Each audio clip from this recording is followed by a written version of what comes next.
When we're riding a bike, our wheels have to go at the same speed, Yep. right? So our front wheel can't be going faster than our back wheel. If that's happening when we're riding, we're either skidding, we're crashing, something's going wrong. The same is true in business. Our back wheel has got to go at the same speed as our front wheel. So we've got to have, because if we're making a promise and we're bringing on new prospects, new clients, we've got to have the capacity to serve them on the back end. And far too often, what happens in smaller organizations is we go out and we sell a ton, and then we all of a sudden realize, holy cow, we've got all these new customers. I got to quit selling. Now I got to go deliver. And so my sales looks like this. And on the backside, my operations are start, stop, and I can't get really very efficient. Yeah. So I've got to keep them going at the same speed, which says I've got to have processes in place in the business to be able to deliver efficiently.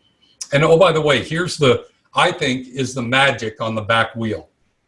We've got to find a way to deliver to our customer slightly more than they asked for or they expected. In other words, we ought to find a way to surprise them with the delivery in a way that they say, wow, that was more than I expected. Yep.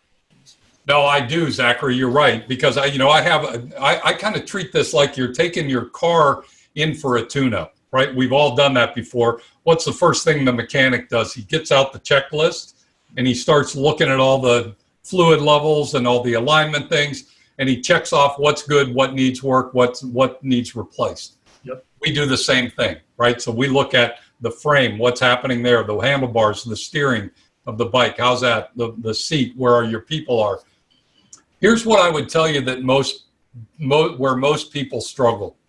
It's kind of crazy, but what I find is when people, particularly when they get out on their own or they have their opportunity to run their own shop or do their own thing, we tend not to put enough structure and discipline into our business because we didn't like the bureaucracy, the structure and discipline that we had when we worked for a big company, or if we were in the middle of a big company. We felt like it was this burdensome, overwhelming bureaucracy. Yeah. So we shed it.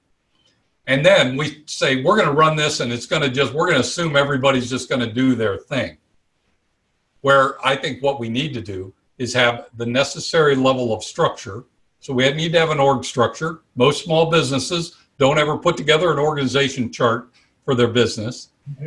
Who does what, who reports to who's responsible for what. We don't outline job roles and responsibilities. What are you responsible for? How are you going to be measured? And what type of behaviors do I need you to have? And here's the one thing they don't ever do.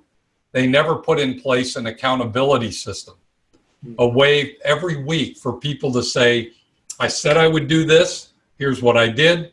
I'm accountable for it. Next week, my plan is to do this. As you're saying that, of course, a couple of clients come to mind to me because I work with a couple of clients who are in the engineering space, right? So they're introverted. Right. And here's what I've found. Here's I think a clever trick for anybody. Yeah, we ought to be doing the research on the side, whether it's doing through LinkedIn or finding out who else is connected and trying to reach out and make connections. Right. But here's a subtle tip that I think oftentimes works, and I use it with these guys a lot. Right after we do something that is hugely impactful for them. So at the moment that they get good value, if we do a session and they get some aha moment, or we solve a big problem in their business and they're very thankful, to me, that's the moment I ought to ask for a referral.